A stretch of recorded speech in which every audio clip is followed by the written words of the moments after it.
El Fondo de Previsión Social del Colegio de Ingenieros de Venezuela presenta. A partir de este momento, todas las voces se unen en una sola señal.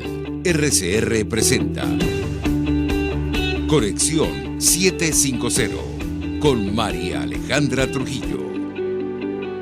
Muy buenas tardes, amigos de Radio Caracas Radio. Lo mejor de este martes 9 de marzo del año 2021. Todo el equipo que trabaja para ustedes a partir de esta hora los saluda. Variada y abundante información que compartir y analizar, como es costumbre la tarde de hoy, simplemente algunos titulares de noticias que vamos a desarrollar durante el programa, porque ya tenemos a nuestro primer invitado vía Skype. La Unión Europea y Estados Unidos acordaron garantizar cadenas de suministro de vacunas para hacer frente a la pandemia de COVID-19. Habrá que ver esto cómo se materializa, tomando en consideración el avance de la pandemia y las advertencias que ha hecho la OMS sobre el incremento en el número de casos en esta nueva ola en todo el planeta.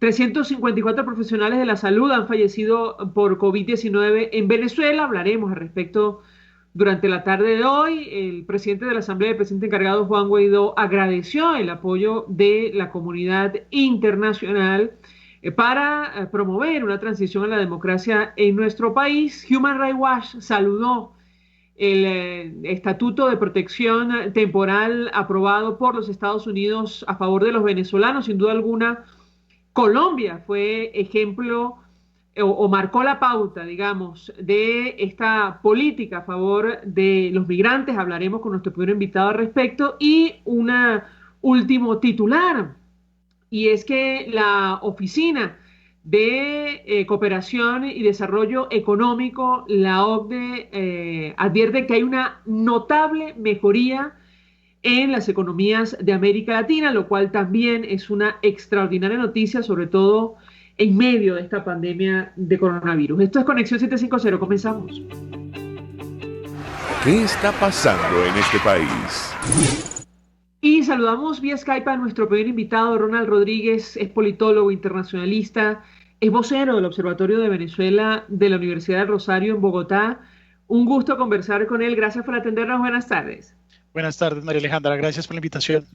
Pues mucho interés de conocer su opinión y análisis acerca de lo que está ocurriendo con la migración venezolana. Yo le pedí un primer comentario sobre la decisión o el anuncio que ha hecho la administración del presidente Joe Biden en los Estados Unidos sobre este estatuto de protección temporal. Le decía a los amigos oyentes y a los internautas que probablemente Colombia había marcado la pauta, aunque era una promesa del programa del entonces candidato demócrata Joe Biden. ¿Qué puede decirnos? Lo escuchamos.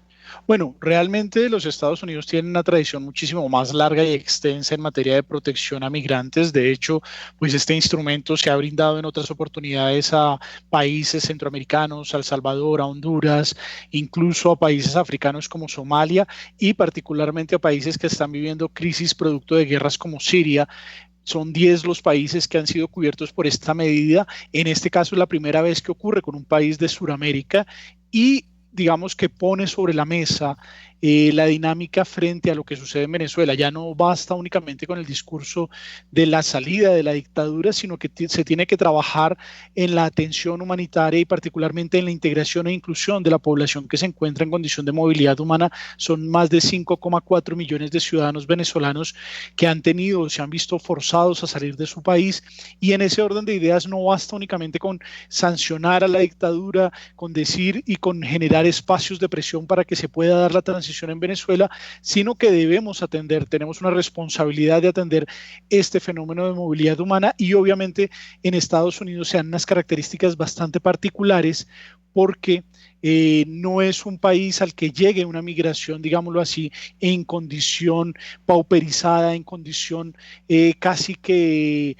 digamos, la que se empezó a recibir en Colombia hace 2 años, estratos populares con condiciones fuertes de desnutrición, con bajos niveles educativos, sino que es por el contrario una migración que lo ha podido hacer en su gran mayoría por vuelos desde terceros países, es decir, tuvieron el dinero para pagar un tiquete aéreo. Son muy pocos los casos que se han registrado en Estados Unidos de venezolanos que hayan llegado por la ruta migrante desde Centroamérica, aunque hay que decirlo, ya hay casos registrados de este fenómeno, es decir, de personas que se vieron obligadas a subir por todo Centroamérica hasta los Estados Unidos, pero el instrumento que promueve el gobierno de los Estados Unidos, pues es un instrumento que tiene precio, y eso hay que decirlo, no es un instrumento gratuito como es el caso del instrumento colombiano, sino que el solo hecho de estudiar la solicitud cuesta $50, el permiso de trabajo también cuesta, al final son algo así como $545. Eso para un ciudadano venezolano que hoy se encuentra en Venezuela significaría algo así como tener que trabajar 35 años para poder conseguir el dinero que le permitiría poderse integrar dentro de los Estados Unidos con estos $545. Así que es un instrumento que, si bien atiende parte del problema y no podemos negar eso, realmente hay un fundamento que está siendo descuidado y es el de la población en condición de vulnerabilidad. Primero hay que atender a la población en condición de vulnerabilidad. Ese trabajo lo está haciendo Colombia porque la mayor parte de la población vulnerable de este fenómeno de movilidad humana se encuentra hoy en territorio colombiano, porque pues es mucho más difícil poder llegar a un tercer país como los Estados Unidos, pero creo que ya se empieza a ambientar y esto sí genera una presión para países como Ecuador, Perú, Chile, para que generen instrumentos que le permitan a los ciudadanos venezolanos regularizarse. En este caso, lo deseable sería que se siguiera el ejemplo de Bogotá y no tuviese ningún tipo de costo, porque pues la población en condición de vulnerabilidad no tiene cómo pagar ese costo, no en los primeros años, no en los primeros momentos. Después, cuando ya se logran insertar, se van a convertir en una fuente muy importante de apoyo a sus hermanos venezolanos que permanecen en territorio, pero también van a poder aportar para los países que los han recibido.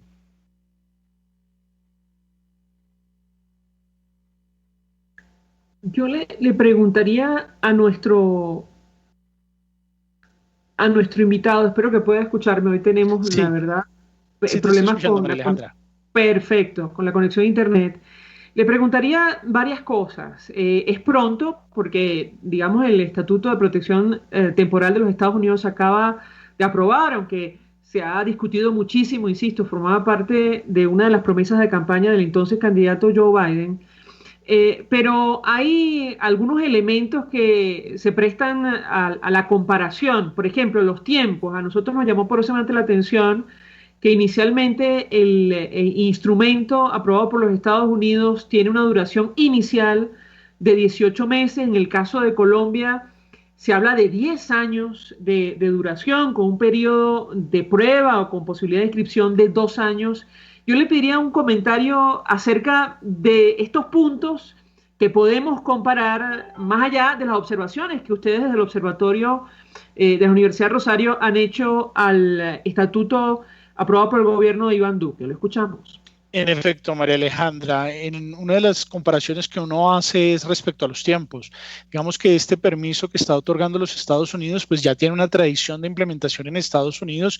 Incluso recordemos que el anterior presidente, el señor Donald Trump, en su momento trató de levantarlo cuando otros países eran beneficiados, particularmente de los países de Centroamérica, y se debió a una serie de fallos judiciales, fallos de cortes, que se evitó que en ese momento se levantara este instrumento. Este es un instrumento que, como lo dices, tiene una duración de 18 meses que puede llegar a ser prorrogable por una única vez por otros 18 meses.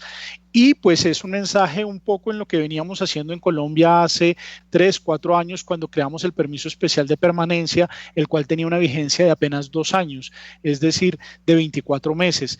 En ese orden de ideas, digamos que Estados Unidos todavía sigue viendo el fenómeno como lo veíamos los colombianos hace 4 años, pero hay que entender que la ruta migrante hacia los Estados Unidos pues es mucho más compleja, no es una ruta directa, sino que es una ruta indirecta, y que la población venezolana que ha llegado es una población que tiene ciertas condiciones económicas que incluso con este instrumento teóricamente no le cuenta los tiempos para la residencia, muy diferente al instrumento que ha creado el gobierno colombiano, el PPT, le permite a los venezolanos contar el tiempo que reciben este permiso para poder solicitar después la residencia si así lo desean, e incluso para hacer el camino si en un momento más adelante lo desean, para poder pedir la nacionalidad. El instrumento norteamericano no lo permite. El instrumento norteamericano les permite trabajar, les da cierta estabilidad, pero no cuenta el tiempo para la residencia y mucho menos para posteriormente pedir la nacionalidad. en este orden de ideas es un instrumento que está, digámoslo así, 4 años atrás en el tiempo y que ve todavía la migración venezolana como un fenómeno que no es de largo aliento dentro de la lógica norteamericana. Obviamente, pues es una situación diferencial. Como lo digo, en el caso de Colombia, Colombia tiene una serie de retos por delante. Colombia y Venezuela comparten una frontera de 2.219 kilómetros con una relación absoluta y totalmente fluida entre los ciudadanos de un lado y otro, que tienen una tradición que es anterior incluso a la constitución de los estados-nación, es decir, las poblaciones que viven en Táchira y las poblaciones que viven en norte de Santander son poblaciones que están hermanadas muchísimo antes que nosotros nos llamáramos Colombia y que ustedes se llamaran Venezuela, y en ese orden de ideas, pues es totalmente diferente a lo que se puede plantear con los Estados Unidos, en el cual la relación, si bien existía entre los Estados Unidos y Venezuela, sobre todo de turismo, recordemos que el pueblo venezolano tenía como uno de sus lugares favoritos de turismo las costas de la Florida. En este momento la situación es completamente diferente y ahí es donde se empiezan a ver las diferencias de cómo lo encaran los dos estados, pero creo que sí envían un mensaje a la región, y creo que el mensaje que se envía a la región tanto del gobierno de los Estados Unidos como del gobierno colombiano es entender, es poner sobre la mesa que no es un fenómeno de corto plazo, que se requiere un proceso de integración e inclusión de la población venezolana en los respectivos estados, que se necesitan herramientas, instrumentos que les permitan regularizar su condición, poder trabajar y apoyar a sus familiares que todavía permanecen en Venezuela. Y ese es un mensaje muy poderoso, porque recordemos que hasta hace muy poco el Estado colombiano y el Estado norteamericano, incluso pues el presidente Duque cometió el error gravísimo de en algún momento decir que le quedaban horas al régimen venezolano, y en internet hay un contador, hay una página en la cual siguen contando las horas desde que se hizo ese anuncio, y la realidad es que si queremos el regreso de la democracia a Venezuela, pues tenemos que trabajar en todos los frentes, y uno de los frentes más importantes es el frente de la movilidad humana, y es darle condiciones dignas a los ciudadanos venezolanos que se encuentran fuera de su país, apoyarlos y permitirles el proceso de integración e inclusión en nuestras diferentes sociedades, con el objetivo de fortalecer los lazos que tienen con sus familias en Venezuela. Y creo que no se puede dejar que una población como la población venezolana, que huye de una emergencia humanitaria compleja y prolongada, de una dictadura, pues quede desamparada, quede en una especie de orfandad que lo expone a los grupos de trata de personas, a los grupos de traficantes de personas y a una serie de dinámicas que, por ejemplo, en el caso del Estado colombiano son muy peligrosas, porque no podemos olvidar que el Estado colombiano es un Estado que todavía tiene varias de sus territorios en zonas de conflicto, y que lamentablemente ya podemos empezar a decir que hay ciudadanos venezolanos que han sido víctimas de ese conflicto. Por eso se requieren instrumentos que los protejan, instrumentos que los abarquen y que les permitan ser parte de las sociedades y eviten que caigan en estas redes delincuenciales que los instrumentalizan, los utilizan y los flagelan. Así que la dirección que se ha tomado desde el gobierno colombiano, y que ahora se suma desde el gobierno de los Estados Unidos, recordemos que esto es llamativo, porque si finalmente Donald Trump tenía un discurso en contra de la dictadura, había hecho muy poco o prácticamente nada para que se pudiera incluir y se pudiera acoger a la población venezolana. Lo único que había hecho fue que saliendo evitó la deportación de algunos ciudadanos venezolanos, pero más allá de eso, estos ciudadanos permanecían. Recordemos que en Estados Unidos es delito encontrarse en una condición de irregularidad, e incluso tristemente los llaman ilegales, lo cual no debería ser un término utilizado, porque el ser humano jamás, bajo ninguna circunstancia, debería ser llamado ilegal. La condición humana no da lugar a la ilegalidad. Esto sucede en Estados Unidos y se les mantiene en unos centros de reclusión en el cual pues están esperando su proceso para ser deportados o ser expulsados. Por suerte, con este instrumento, muchos de los venezolanos que se encuentran en estos centros de reclusión pueden empezar a solicitar, a generar instrumentos para poder salir de ahí y poder empezar el trámite para regularizarse. El problema es que tiene un costo, y ese costo no es un costo menor, sobre todo para una población que puede llegar a tener condiciones de vulnerabilidad. Ronald Rodríguez, 1.000.000 de gracias por atendernos, acompañarnos en la tarde de hoy, politólogo internacionalista, vocero del Observatorio de Venezuela en la Universidad del Rosario en Bogotá, ofreciendo su opinión, análisis acerca del TPS, por sus siglas en inglés, el Estatuto Temporal de Protección aprobado por el gobierno de los Estados Unidos y el Estatuto Temporal de Protección que también aprobó el gobierno de Colombia a favor de los refugiados e inmigrantes venezolanos. Vamos a la pausa. Al regreso venimos con más. Muchas gracias. Usted está viendo Conexión 750 con María Alejandra Trujillo. Solo por RCR 750, porque lo bueno une. Puedes seguirnos en nuestras redes sociales. En Twitter, @RCR750, la radio que se ve. Mensaje del ingeniero José Peraza, tesorero del FONPRES CIB. Estimado colega ingeniero arquitecto y profesional afín, el Colegio de Ingenieros de Venezuela y el Fondo de Previsión Social, preocupado por la salud de tu familia, ha diseñado un sistema de salud integral que coloca a tu disposición y que contiene asistencia primaria de salud, ambulancia, hospitalización, cirugía, oftalmología, dermatología, fisioterapia, psicología, odontología, farmacia y funerario. Para mayor información, visítanos a nuestros portales cib.net.be, fonprescib.net.be, Colegio de Ingenieros de Venezuela, construyendo futuro. Si quieres aprender a cocinar con placer todo en panadería y postres saludables, te recomiendo en Instagram Chef Male, todo low carb, keto y gluten free. Chef Male, con sus talleres online, te ofrece las técnicas de panadería cetogénica y baja en carbohidratos, ideales para cualquier persona en el mundo entero y siempre con un mensaje de amor y salud. Chef Male, horneando amor y salud en un solo clic. El poder de la comunicación en tus manos. Conexión 750 con María Alejandra Trujillo. Solo por RCR 750, la radio que se ve.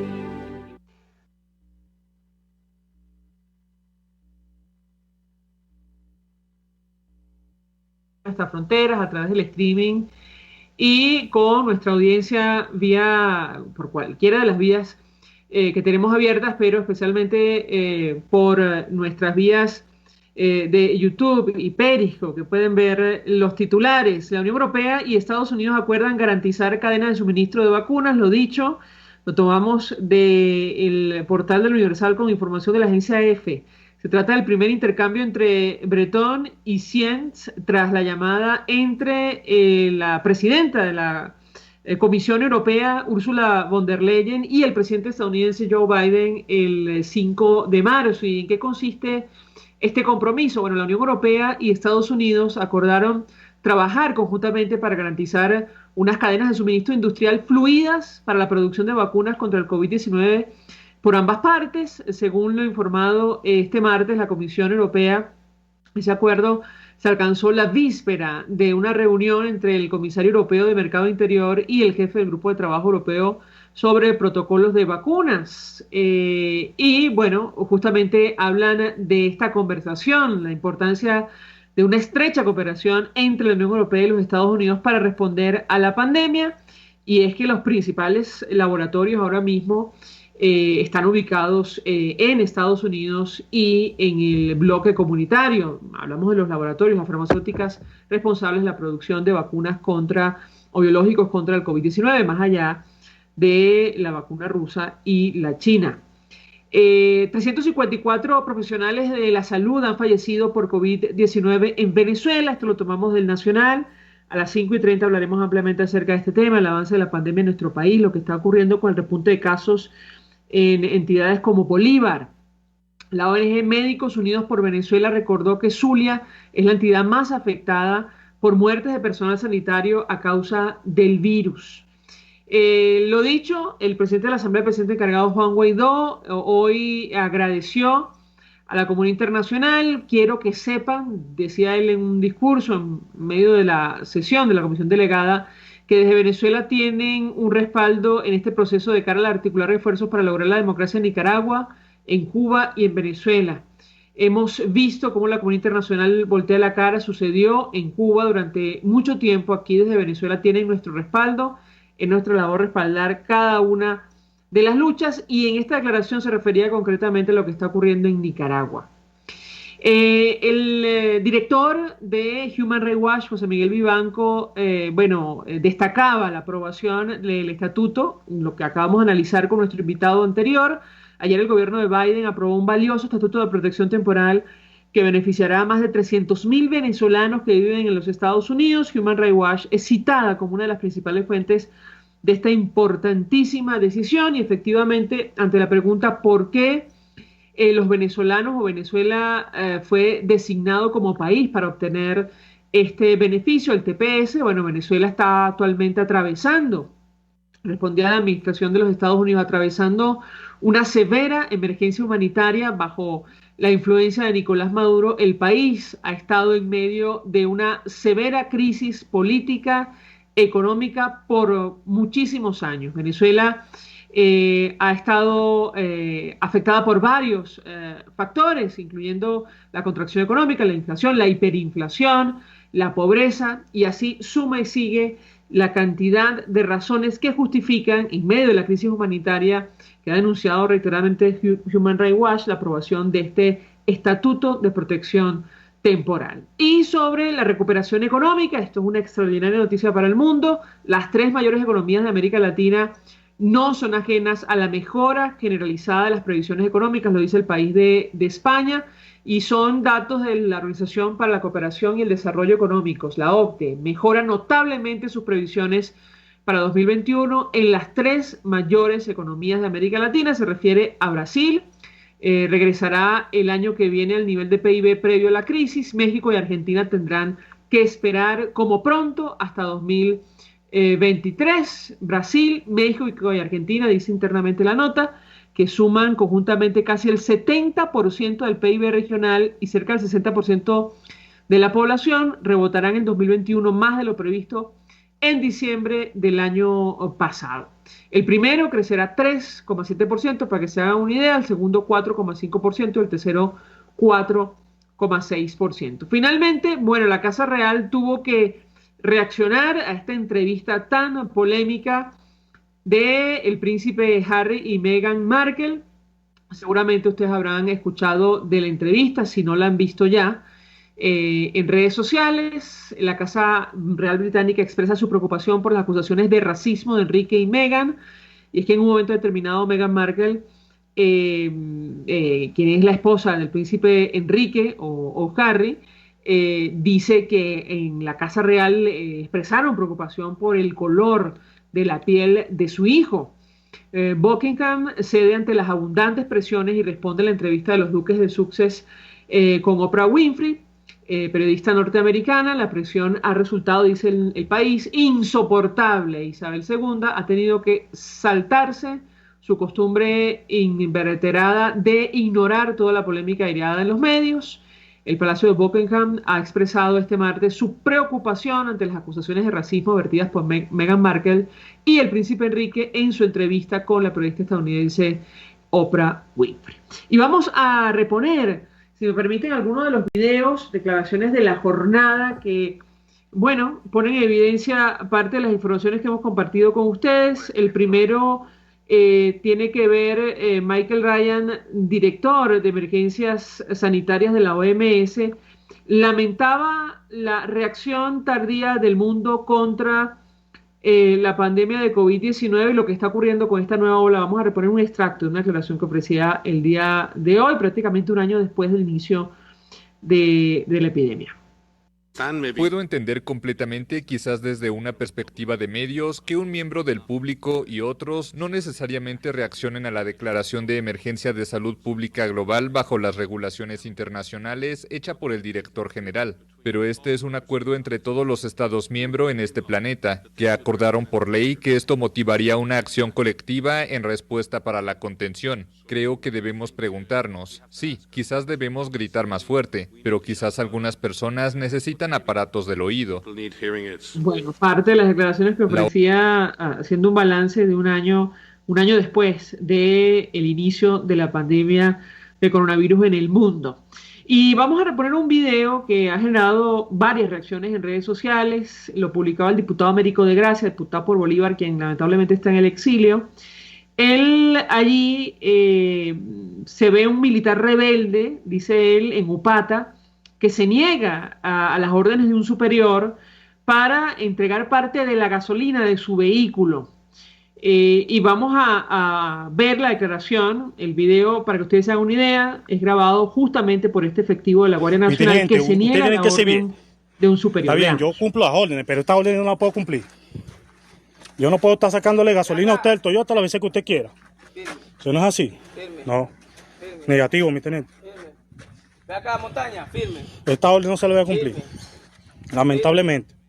Aquí está, a ver. Pues no le estoy sacando porque no quise sacarle gasolina al Toyota. No. Ahí está el testigo. Está el testigo ahí. Tío, no puedo seguir así, no, es mentira. A mí no me pasa nada. No puedo estar en esto, ¿no? Lo presentamos a mi comandante como usted quiera, a mi teniente.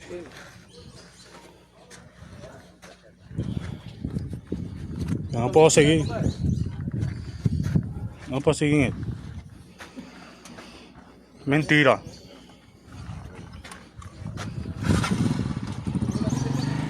No, ya está listo ya, mi teniente. Ya uno está cansado ya de esto, ¿no?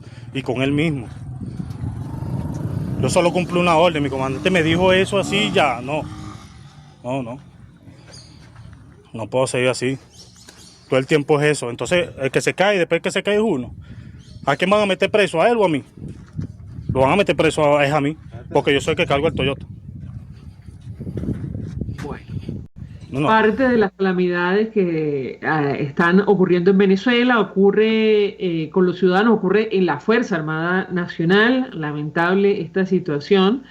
Lo que aparentemente refleja el video, una orden de un superior para que le quite gasolina a su vehículo y dárselo para quién sabe exactamente qué.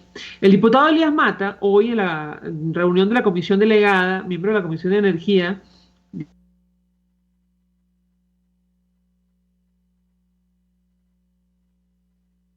gasoil en Venezuela, país petrolero, miembro PEP. Escuchemos la intervención del diputado Elías Mata. Plantear la crítica situación que se está viviendo en Venezuela ante la escasez de diésel, un combustible vital para el funcionamiento del transporte público, para el funcionamiento del transporte de los alimentos, para la producción de energía eléctrica, así como otros factores de la economía venezolana.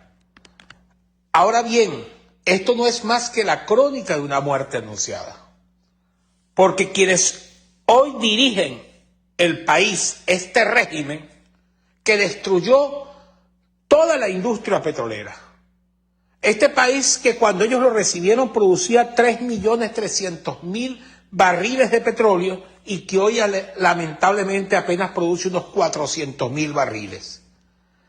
Pero no solamente eso, recibieron un país que era capaz de refinar 1.300.000 barriles. Y resulta ser que eso hoy está todo destruido. Todas las refinerías están destruidas. Nosotros llegamos a producir hasta 200.000 barriles de diésel en Venezuela, que era suficiente para cubrir la demanda y además daba hasta para importar algo de ese combustible. Llegamos a producir hasta 330.000 barriles de gasolina que cubrían totalmente la demanda, que llegó a estar en 290.000 barriles. Y podíamos importar gasolina. Todo eso lo destruyó este régimen. Y por eso hoy tenemos escasez de diésel en Venezuela. Hoy apenas están produciendo unos 25.000 barriles allí en Cardón. Y lamentablemente la demanda está con toda la pandemia y con toda la paralización que tiene el país.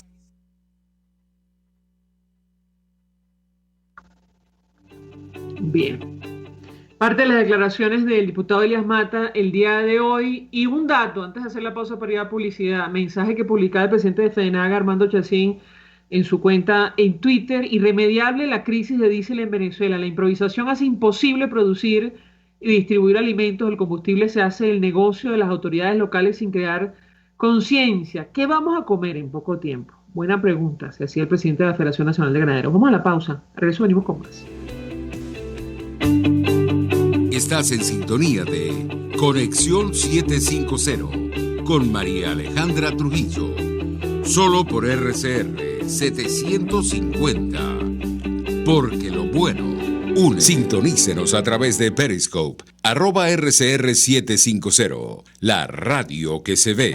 Mensaje del ingeniero José Peraza, tesorero del FOMPRES CIB. Estimado colega ingeniero arquitecto y profesional afín, el Colegio de Ingenieros de Venezuela y el Fondo de Previsión Social, preocupado por la salud de tu familia, ha diseñado un sistema de salud integral que coloca a tu disposición y que contiene asistencia primaria de salud, ambulancia, hospitalización, cirugía, oftalmología, dermatología, fisioterapia, psicología, odontología, farmacia y funerario. Para mayor información, visítanos a nuestros portales cib.net.be, fomprescib.net.be, Colegio de Ingenieros de Venezuela, construyendo futuro.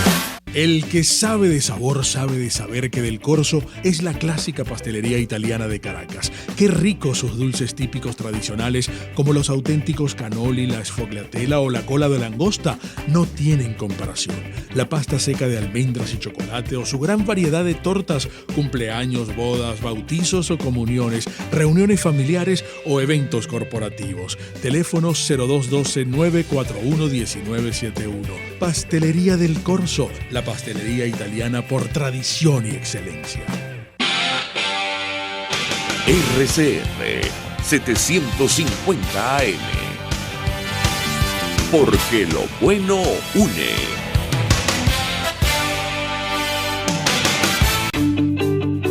María Alejandra Trujillo te acompaña en Conexión 750, solo en RCR 750, la radio que se ve.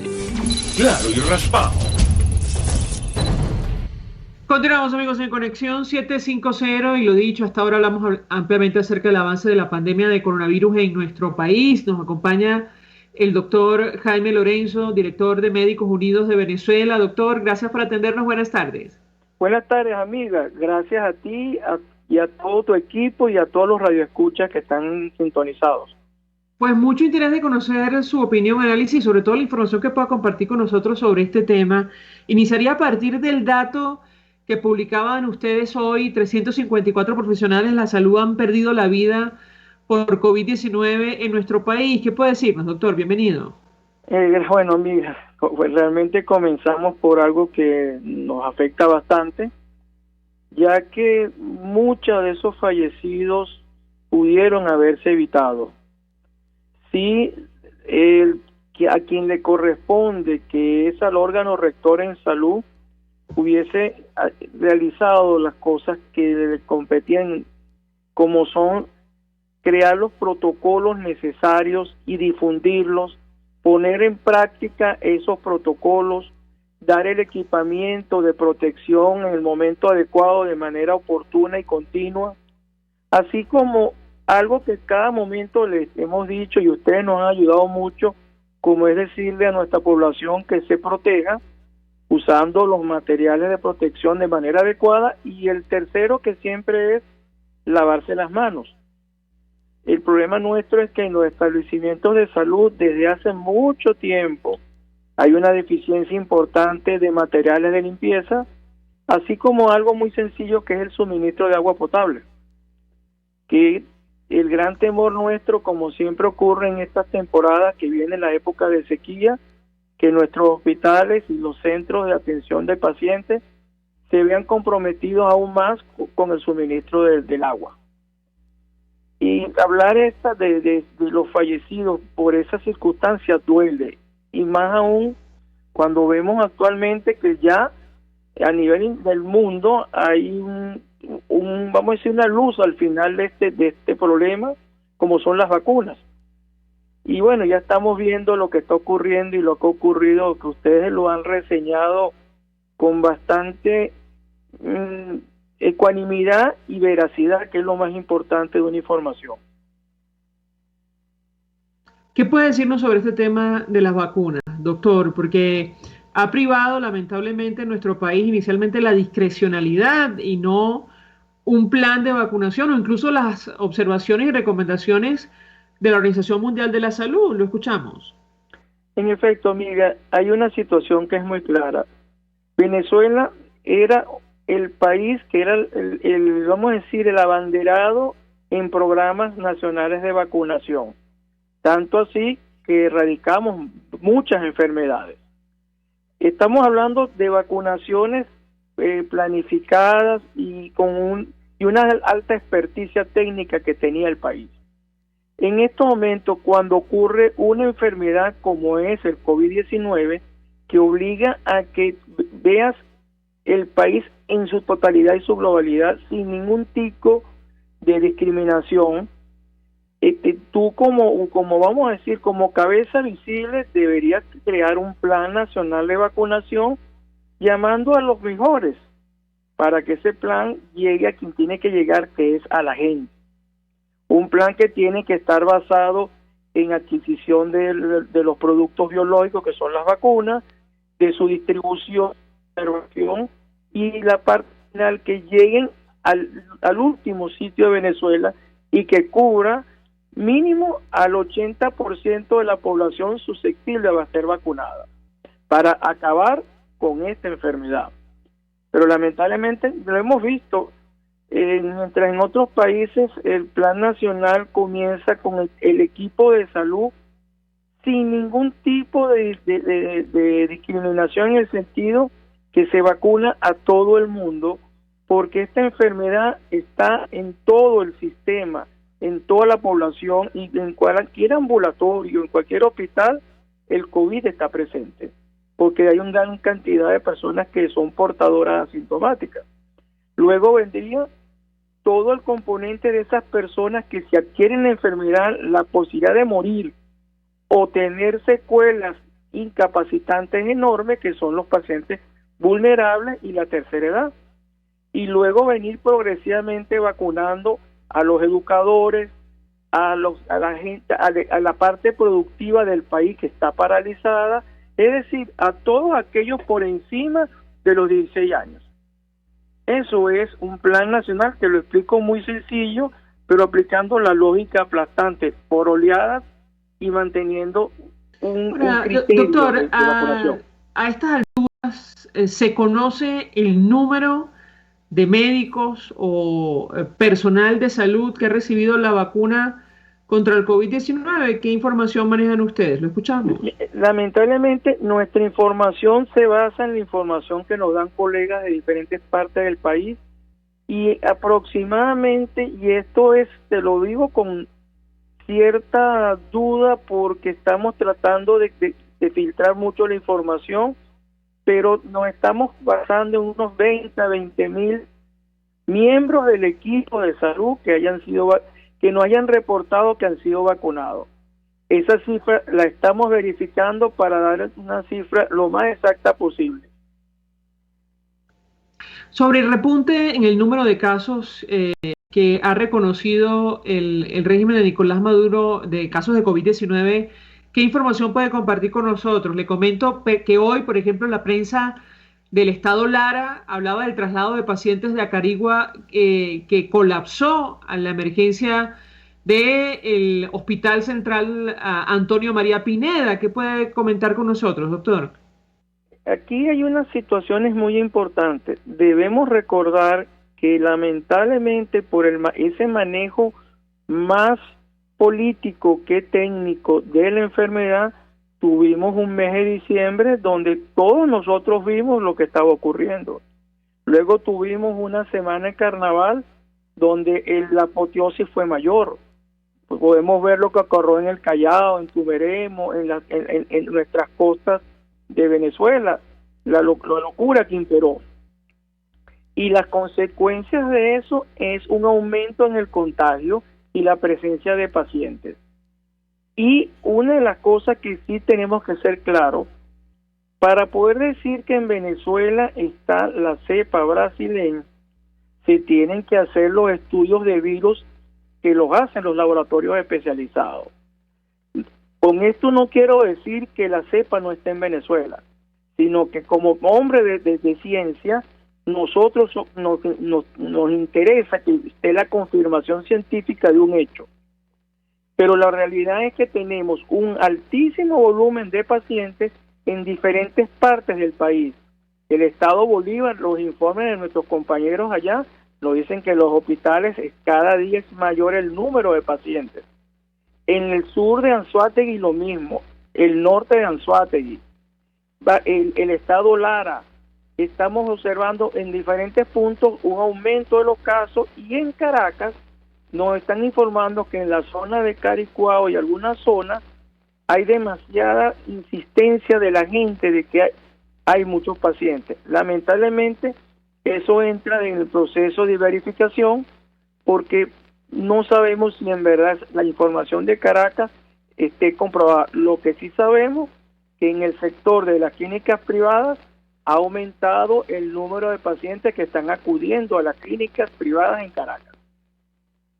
Ahora, doctor, tomando en cuenta la decisión que se ha anunciado sobre la aplicación de una medida similar en Semana Santa, el impacto que esto podría tener, similar a la medida que se puso en práctica durante los carnavales, ¿qué puede decirnos? Eso ratifica que está privando un criterio más político que técnico y no se está pensando en los ciudadanos. Eso es repudiable como profesional del área de salud y como ciudadano. El profesional no quiere ver pacientes enfermos, no lo queremos, y como ciudadano yo no quiero que mis amigos, mi familia estén enfermos. Por ende, el Estado tiene que entender que su trabajo es proteger a todos los ciudadanos de este país, y la protección comienza dando mensajes adecuados y generando políticas de protección para garantizar la vacuna, y mientras la vacuna no llegue, garantizar que el contagio sea el mínimo. Volver a que ustedes, los comunicadores sociales, que son nuestro mayor apoyo, tengan la información veraz y verificable para poder decirle a la gente por qué tienen que cuidarse. Eso es lo más importante que estar pensando en el pan y en el circo. Doctor Jaime Lorenzo, 1.000.000 de gracias por atendernos, acompañarnos la tarde de hoy. Director de la Organización Médicos Unidos de Venezuela, expresando opinión, análisis y confirmando el dato, la información sobre el número de personas, de profesionales del sector salud que ha fallecido producto del COVID-19 en nuestro país. Hasta el día de hoy, 354 personas. Vamos a la pausa. A regreso venimos con más. Escuchamos Conexión 750, solo por RCR 750, la radio que se ve. Puedes seguirnos en nuestras redes sociales. En Twitter, @RCR750, la radio que se ve. Mensaje del ingeniero José Peraza, tesorero del FONPRES CIB. Estimado colega ingeniero, arquitecto y profesional afín, el Colegio de Ingenieros de Venezuela y el Fondo de Previsión Social, preocupado por la salud de tu familia, ha diseñado un sistema de salud integral que coloca a tu disposición y que contiene asistencia primaria de salud, ambulancia, hospitalización, cirugía, oftalmología, dermatología, fisioterapia, psicología, odontología, farmacia y funerario. Para mayor información, visítanos a nuestros portales cib.net.be, fonprescib.net.be, Colegio de Ingenieros de Venezuela, construyendo futuro. Tarot, ciencias ocultas. Descubre el motivo de tu mala suerte. Regresa tu ser amado, domínalo. Aleja enemigos, mejora tu suerte. Empleo, salud. Parapsicólogo Anthony, 0412-738-5289. ¿Te imaginas unos deliciosos y súper cremosos helados libres de azúcar, libres de lácteos, libres de huevos, libres de gluten, libres de culpas? Te lo tengo. Heladería Vegan Fruit lo hizo posible y aptos para todo tipo de personas. Los heladitos Vegan Fruit los encuentras en los mejores supermercados y tiendas de delicateces. Síguelos en las redes. @heladería Vegan Fruit. Amor vegano y cremoso.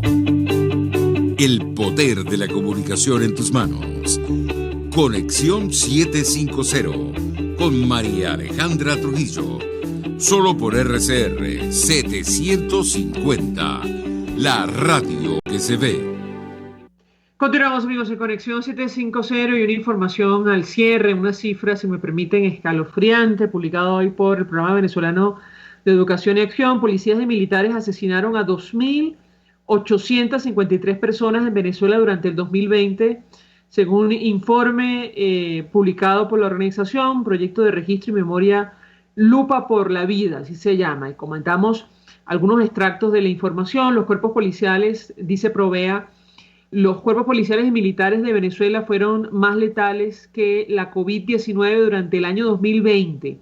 Un total de 2.853 personas fueron víctimas de la letalidad de los cuerpos armados del Estado venezolano, graves violaciones a los derechos humanos que pudieron constituir crímenes de lesa humanidad. La mayoría de las víctimas fueron jóvenes de sectores populares entre 18 y 30 años de edad, lo que indica un patrón de discriminación que pone en riesgo la vida de los jóvenes. Este hecho, junto a la exclusión de este sector etario al acceso a otros derechos como el de educación y trabajo, entre otros, da cuenta de la creciente migración forzada de jóvenes buscando protección en otros estados, ni el supuesto confinamiento obligado, esto está entre comillas, debido a la cuarentena decretada por el Ejecutivo Nacional por la aparición de la pandemia de coronavirus, frenó el accionar de los cuerpos policiales y militares, una cifra que preocupa y mucho, y que viene a engrosar, bueno, la lista o la información que sobre la cual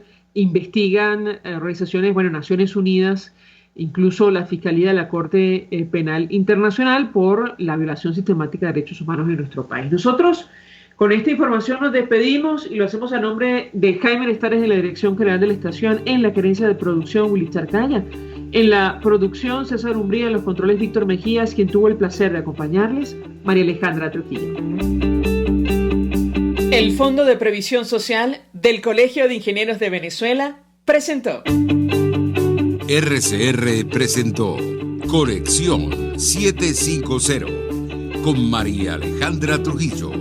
Solo por RCR 750, la radio que se ve.